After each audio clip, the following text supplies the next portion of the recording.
creí, por eso hablé, al mundo entero le anunciaré, y dándoles tu palabra, ellos vivirán. En aquel tiempo Jesús subió a la barca y sus discípulos le siguieron. Se levantó una tormenta muy violenta en el lago con olas que cubrían la barca, pero él dormía. Los discípulos se acercaron y lo despertaron diciendo: Señor, sálvanos que estamos perdidos. Pero él les dijo: ¡Qué poca fe tienen! Entonces se levantó, dio una orden al viento y al mar, y todo volvió a la más completa calma. Grande fue el asombro. Aquellos hombres decían: ¿Quién es ese que hasta los vientos y el mar le obedecen? Buenos días, querida Trinidad, familia del cielo, mamita María. Muchas gracias por poder compartir nuevamente este encuentro de oración hoy con ustedes y entre nosotros. Les pedimos hoy particularmente que nos ayuden a aumentar hoy nuestra poca fe, a ser conscientes de que Jesús, de que Dios mismo está en nuestra barca, para que podamos expulsar el miedo y así llevar el Evangelio a la otra orilla. Gloria al Padre, al Hijo y al Espíritu Santo, como era en un principio, ahora y siempre, por los siglos de los siglos. Amén. Hola, un buen día para todos. Mi nombre es Jonathan, matrimonio del Verbo Dei Pereira. El día de hoy vamos a compartir las pautas de oración del Evangelio de Mateo 8, versículos 23 al 27. Mateo 8, versículos 23 al 27. Y como fruto de mi oración he titulado estas pautas ¿Por qué tener miedo? Les voy a proponer básicamente 3 puntos de meditación. El primero, a pesar de ese miedo, seguir a Jesús con determinación. Es muy interesante cómo Jesús en este evangelio se relata que invita a los discípulos al mar, a pasar a la otra orilla a través del mar, y probablemente lo hace en medio de la noche. Se dice en este capítulo 8 de Mateo todo lo que había hecho Jesús y se relata de que había llegado el atardecer, de que había llegado mucha gente donde estaba Jesús y él decide ir a la otra orilla. Probablemente pasaron el mar en medio de la noche y aún así los discípulos le siguen. Saben ustedes que en aquel entonces el mar de cierta manera representaba un lugar hostil, un lugar donde no había control, donde era símbolo de caos y de inestabilidad. Y aún así los discípulos le siguen. Me parece muy interesante cómo los discípulos, seguramente que tenían miedo de atravesar el mar en medio de la noche, aún así confían en Jesús y le siguen realmente.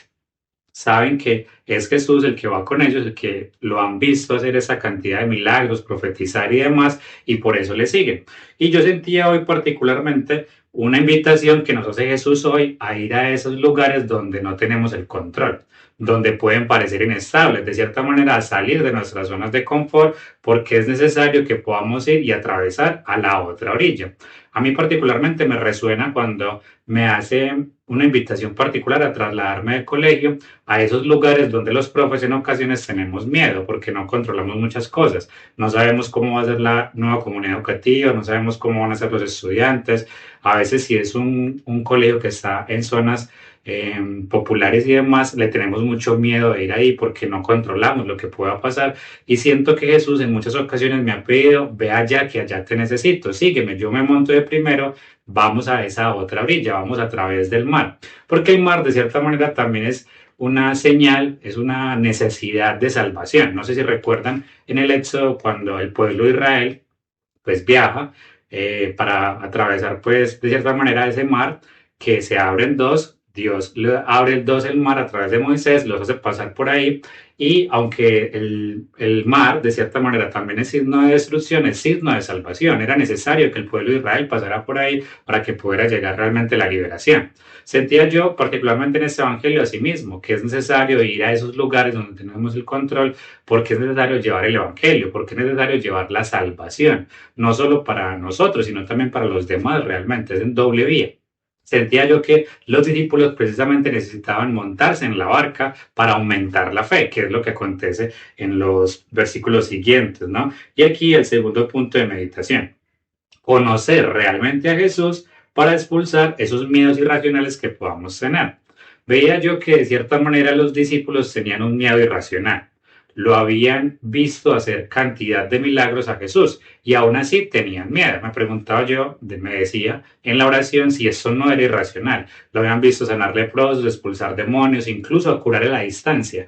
No había tenido que llegar, por ejemplo, a la casa del centurión para curar a su hija, si no estoy mal. Incluso curó a la suegra de Pedro. Curaba a la distancia, lo habían visto curar las personas y su poder realmente. Pero aún así tienen miedo. Y veo yo que ese miedo irracional realmente era porque no le conocían bien.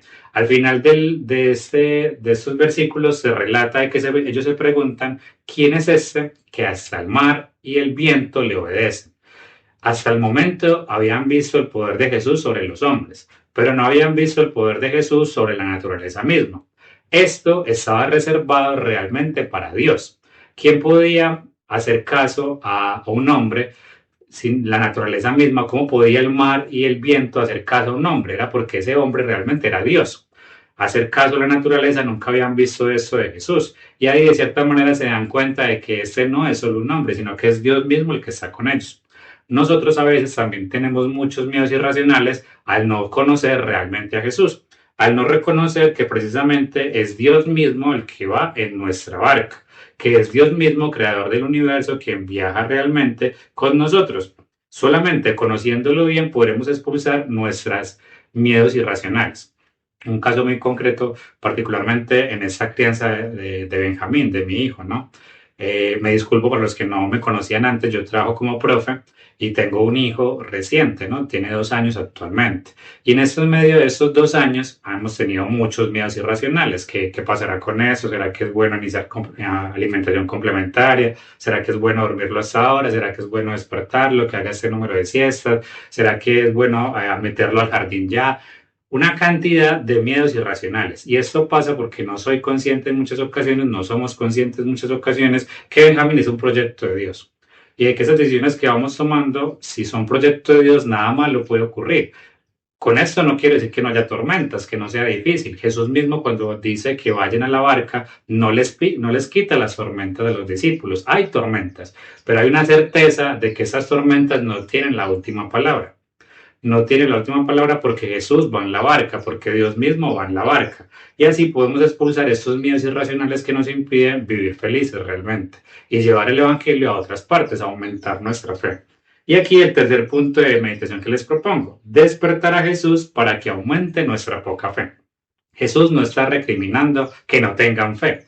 De hecho, tienen fe, porque ya el mero hecho de montarse en la barca implica tener fe, seguirle en medio de la noche al mar, sino que recrimina su poca fe.